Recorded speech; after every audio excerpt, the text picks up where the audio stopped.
प्रजापति दक्ष और प्रजापति दक्ष के 27 कन्याओं का विवाह प्रजापति दक्ष ने चंद्रमा के साथ किया और 27 कन्याओं का विवाह प्रजापति दक्ष ने चंद्रमा के साथ किया और 27 की 27 कन्याएं चंद्रमा को पति पाकर बड़ी प्रसन्न हो गई कि चंद्रमा पति के रूप में मिले, बड़े शीतल है। ऐसे ऐसे ऐसे पति, दिव्य पति मिले, सब की सब प्रसन्न हो गई। लेकिन विवाह के बाद चंद्रमा का जो व्यवहार था ना, वो बड़ा विचित्र था। वो केवल रोहिणी से प्रेम करते थे और 26 के साथ वो उतना प्रेम नहीं करते थे जितना रोहिणी से करते थे। और सबकी सब कन्याएं परेशान हो गई, थक गई, हार गई। तो एक बार वो अपने पिता के पास आती है 26 की 26 और कहती है कि आपने विवाह तो हमारा भी उनके साथ किया है, लेकिन ये चंद्रमा है ना, केवल रोहिणी से प्रेम करते हैं, केवल रोहिणी से प्रेम करते हैं। दक्ष ने समझाया, चंद्रमा को बुलाया, समझाया, ऐसा नहीं करते हैं, आपने सबके साथ विवाह किया है तो आपको सबके साथ प्रेम करना चाहिए, स्नेह करना चाहिए। चंद्रमा ने हाँ मर्जी कि ठीक है मैं करूंगा। लेकिन चंद्रमा के व्यवहार में कोई भी किसी भी प्रकार का बदलाव नहीं आया। जब बदलाव नहीं आया तो पुनः 26 कन्याएं फिर आई, फिर अपने पिता से कहती, पिताजी बिल्कुल चंद्रमा नहीं बदला है, आपने भी कह दिया, हमने भी बहुत मान मनवार कर ली, लेकिन उनके व्यवहार में बिल्कुल भी परिवर्तन नहीं आया। तो ये जब ये सुना तो शिव महापुराण में कहा गया है, दक्ष बोले, हे चंद्रमा सुनो, मैं पहले तुम्हें अनेक प्रकार से समझा चुका हूं, फिर भी तुमने मेरी बात नहीं मानी, इसलिए आज मैं तुझे शाप देता हूं, श्राप देता हूं, तुझे क्षय रोग हो जाए। चंद्रमा को श्राप दे दिया क्षय रोग होने का, तुझे क्षय रोग हो जाए। और भैया इतने कहते ही चंद्रमा क्षय रोग से ग्रसित हो गए, चंद्रमा क्षय रोग से ग्रसित हो गए और पूरे पृथ्वी में हाहाकार मच गया, क्योंकि भैया रात और दिन का बैलेंस बिगड़ने की स्थिति आ गई। और चंद्रमा ने अपनी अस्वस्थता की सूचना देवताओं को भिजवा दी, ऋषि मुनियों को भिजवा दी कि भाई मैं अस्वस्थ हो गया, जो कार्य आपने मुझे सौंप रखा था वो कार्य अब करने में मैं सक्षम नहीं हूं, जो कार्य आपने मुझे सौंपा था वो कार्य करने में सक्षम नहीं हूं। जब ऋषियों को सूचना पहुंचाई गई, मनुष्यों को सूचना पहुंचाई गई और वो सूचना देवताओं के पास पहुंचे तो सब बड़े महाविफल हो गए और इंद्र आदि देवता तथा वशिष्ठ आदि सब ऋषि मिलकर भगवान ब्रह्मा जी के शरण में गए, भगवान ब्रह्मा जी के शरण में गए और उनकी बात सुनकर ब्रह्मा जी ने कहा, सुनो देवताओं, अब जो हो गया तो हो गया, उसको कोई पलट नहीं सकता, लेकिन इसका एक समाधान है, इसका एक समाधान है। अगर चंद्रमा प्रभास क्षेत्र में जाकर विधि पूर्वक देवादिदेव महादेव का 6 महीने तक जाप करे तो चंद्रमा पर भगवान भूत भावन की कृपा हो सकती है।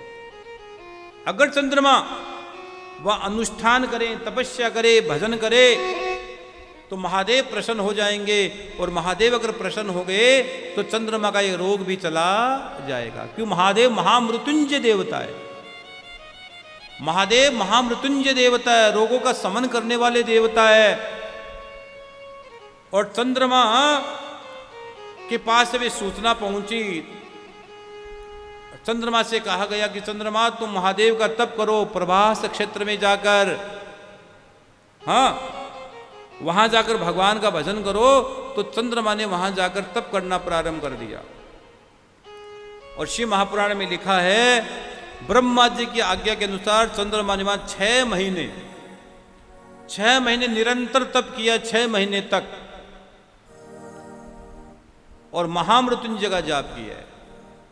ओम त्र्यंबकम यजामहे सुगंधिम पुष्टिवर्धनम् उर्वारुकमिव बन्धना मृत्योर्मुक्षीयमामृता।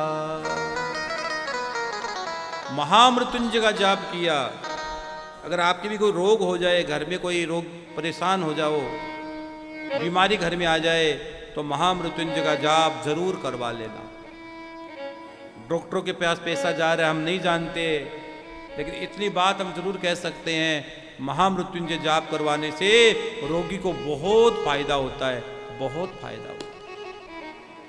चंद्रमा स्वयं वही जाप कर रहे हैं, चंद्रमा स्वयं वही जप कर रहे हैं, महामृत्युंजय का जाप कर रहे हैं। चंद्रमा को पता है कि महामृत्युंजय का जाप कर करे मैं स्वस्थ हो सकता हूं, मैं दीर्घायु हो सकता हूं, मेरे जीवन में आनंद हो सकता है। बीमार आदमी तो बड़ा विचित्र हो जाता है भाई रे। बीमार आदमी जब होता है तो फिर वो उसकी जीवन की स्थिति अलग हो जाती है। बोलिए महाकालेश्वर भगवान की जय हो।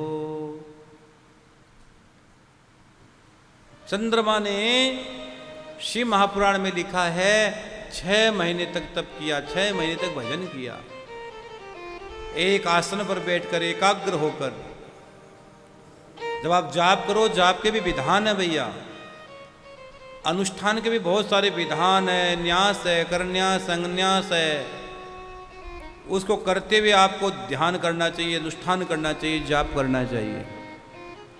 मंत्र की सिद्धि है, मंत्र के न्यास है, करन्यास, अंगन्यास है।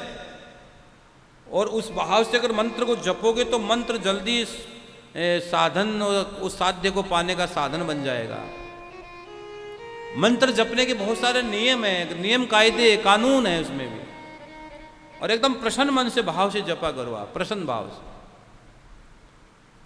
तो यहां शिव महापुराण में लिखा है चंद्रमा ने 6 महीने में 10 करोड़, क्या लिखा है? चंद्रमा ने 6 महीने में, चंद्रमा ने 6 महीने भजन किया और 6 महीने में चंद्रमा ने शिव महापुराण में लिखा गया है 10 करोड़, 10 करोड़ जाप किए, 10 करोड़ जाप किए। कौन से? महामृत्युंजय का जाप किया। हा हा हा हा। 10 करोड़ जाप जब पूरे हुए, 10 करोड़ जाप जब पूर्ण हो गए, तो शिव महापुराण कहती है देवादिदेव महादेव प्रसन्न हो गए, महादेव प्रसन्न हो गए, स्वयं महादेव प्रसन्न हो गए। और महादेव जैसे ही प्रसन्न हो गए, ये कथा यहां कह देती है 10 करोड़ जाप करने से, एक नहीं 10 करोड़ जाप करने से महादेव प्रसन्न हो गए, 10 करोड़ जाप करने से। और जाप जब पूरे हुए तो महादेव सामने खड़े हैं और महादेव ने कहा, हे चंद्रमा सुनो, मांगो क्या चाहते हो, कौन सा वरदान चाहते हो, क्या तुम्हारी इच्छा है? तो चंद्रमा ने कहा, हे देव, हे महादेव, हे देवादिदेव महादेव सुनो, आप मेरे शरीर से इस क्षय रोग को खत्म करो। जो मेरे रोग हो गया है, जो मैं रोगी हो गया हूं, मेरे इस रोग का शमन करो महादेव। क्षय रोग से मुझे छुटकारा मिल जाए, मेरा शरीर रोगी हो गया है, मुझे श्राप लग गया है महादेव, और इस श्राप की निवृत्ति आप करो और मेरा शरीर स्वस्थ हो जाए। और भैया एक बात बोलूं, पहला सुख निरोगी काया और दूसरा सुख घर में माया। माया भी तभी अच्छी लगती है, पैसा भी तभी अच्छा लगता है जब आपका शरीर सही हो। जो शरीर सही नहीं है वो धन पड़ा हो, धन भी किस काम का। पहला सुख निरोगी काया, दूसरा सुख घर में माया, और तीसरा सुख आपका पुत्र आज्ञाकारी होना चाहिए। आपका बेटा है, आपका पुत्र है, वो आज्ञाकारी होना चाहिए। और चौथा सुख है आपका निवास अच्छी जगह होना चाहिए। और 5वां सुख बताया गया है पति पत्नी में अंडरस्टैंडिंग अच्छी होनी चाहिए, और आपका निवास स्थान अच्छी जगह होना चाहिए, और आपको एक कला का जानकार जरूर होना चाहिए। आपके पास एक कला जरूर होनी चाहिए, आजीविका के लिए एक कला जरूर होनी चाहिए।